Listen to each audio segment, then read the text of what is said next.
Welcome students to our Learn India Everyday platform run by Alcaro Career Institute. Here I am Vaishnavi, your English teacher, going to continue your topic that we were discussing in our last video, determiners. Today we are going to discuss about their first type, that is articles. So let's start. देखिए बच्चों, articles क्या होते हैं ये आपने अपने junior classes में बहुत पढ़ा होगा. ए एंड द, इनका यूज कहाँ होता है आपके ग्रामर सेक्शन में, ये भी आपने पढ़ा होगा. और ये जो टॉपिक है ये आपके डिटरमिनर का बहुत ही बेसिक और फर्स्ट टॉपिक है. तो आज हम इसके एग्जाम्पल्स और इसके यूसेज को डिस्कस करने वाले हैं. तो स्टार्ट करते हैं. It includes A and the, जैसा कि आपने पढ़ा होगा कि ये क्या इंक्लूड करता है, ए एन और द को इंक्लूड करता है. The articles the is considered as a definite articles because it refer to a particular noun that is mentioned in the text, while the article a and n are called indefinite articles because they point out to a class of a noun. ठीक है बच्चों, अगर आपको याद हो तो हमने determiners की मीनिंग ये समझी थी कि डिटरमिनर्स जो होते हैं बच्चों वो आपके नाउन की मीनिंग को फिक्स करते हैं या फिर डिटरमाइन करते हैं. तो सेम एज इट इज अगर आप लोग आर्टिकल्स की बात कर रहे हैं तो वो भी आपके नाउन से रिलेटेड होगा. तो इसका कहने का मतलब ये है कि जो आपका द होता है बच्चों वो कंसिडर होता है डेफिनाइट आर्टिकल, और आपके जो अदर रिमेनिंग ए और एन जो होते हैं वो होते हैं indefinite articles. The reason behind this is that कि जो आपका द होता है बच्चों वो आपके स्पेसिफिक नाउन या पर्टिकुलर नाउन जो हमारा प्रॉपर नाउन होता है उसको डिफाइन करने के लिए यूज में आता है. वहीं पर जो आपके ए और एन आर्टिकल्स होते हैं वो होते हैं इनडेफिनाइट, क्योंकि वो मेंशन करते हैं किसी क्लास ऑफ नाउन या फिर आप बोल सकते हैं आपके कॉमन नाउन को डिफाइन करता है. तो इस वजह से ये डिफरेंशिएशन होता है या फिर ये डिफरेंस होता है आपके इनडेफिनाइट और डेफिनाइट आर्टिकल्स में. ठीक है, अब हम बात करते हैं कि ए और एन दोनों एक ही कैटेगरी में आ रहे हैं आपके कॉमन नाउन में, तो इनमें भी कुछ तो डिफरेंस होगा ही. आपने जूनियर क्लासेस में पढ़ तो रखा है, चलिए उसे वापस से रिकैप कर लेते हैं.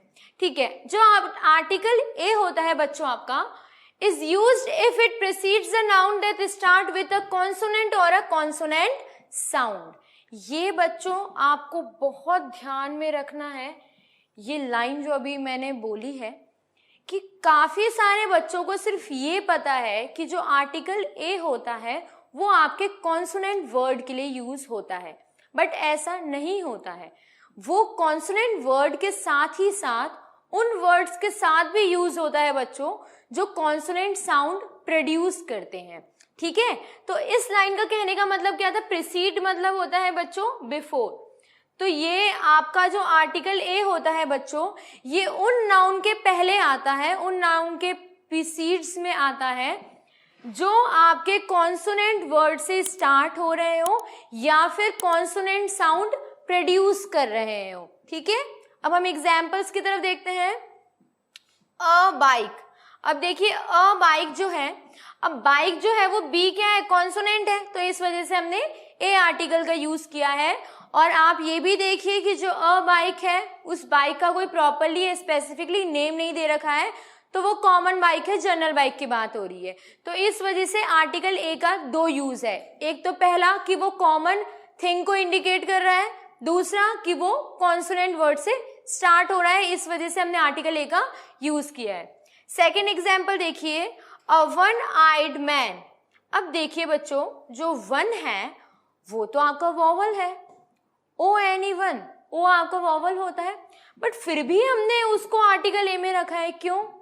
क्योंकि आप जब इसका प्रोनाउंसिएशन करेंगे तो वन होता है, तो जो उसका प्रोनाउंसिएशन आ रहा है उसमें व का साउंड आ रहा है ना कि ओ का. तो इस वजह से हम जब साउंड पे जाएंगे ना जाने मतलब ना जाके स्पेलिंग पे ना जाके हम उसके साउंड पे जाते हैं बच्चों, तो वो किस पे आ जाता है, आपका आर्टिकल ए में आ जाता है. तो ये तो होता है आर्टिकल ए जो आपके कॉन्सोनेंट वर्ड या कॉन्सोनेंट साउंड के लिए यूज में होता है. सेकंड हम बात करते हैं एन आर्टिकल की. तो एन आर्टिकल की भी कुछ ऐसी ही स्टोरी है, बस जो डिफरेंस आएगा वो कहाँ पर आएगा, आपके कॉन्सोनेंट में आ रहेगा और आपके वॉवल में आ जाएगा. ठीक है, N is used if the noun after it starts with a vowel or a vowel sound. Same यहाँ पर भी वही कहानी है कि N आपका सिर्फ वॉवल वर्ड्स के लिए यूज नहीं होता है, N वहां पर भी यूज होता है बच्चों जहां पर वॉवल साउंड प्रोड्यूस होता है. फॉर एग्जाम्पल देखिए एन एलिफेंट. अब एलिफेंट में देखिए एली एक ए या ई का साउंड आ रहा है जो कि आपका वॉवल है, तो यहां पर एन का यूज होना सही है.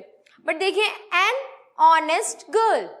अब ऑनेस्ट जो है वो मैं प्रोनाउंसिएशन ऐसा कर रही हूं कि एच आपका कट हो रहा है या फिर एच आपका साइलेंट हो रहा है, तो उसका जो साउंड आ रहा है वो अभी भी कैसा आ रहा है, वॉवल का ही आ रहा है. एन ऑनेस्ट गर्ल, तो जो ओ साउंड प्रोड्यूस कर रहा है, इस वजह से इसका रीजन है कि हम इसके आगे क्या यूज कर रहे हैं, एन का यूज कर रहे हैं.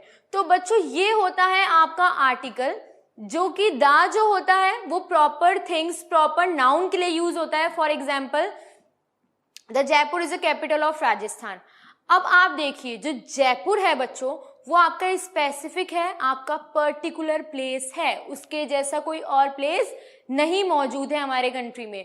तो जो जयपुर है वो पर्टिकुलर है, इसीलिए मैंने उसके साथ क्या यूज किया है, द यूज किया है, द आर्टिकल का यूज किया है.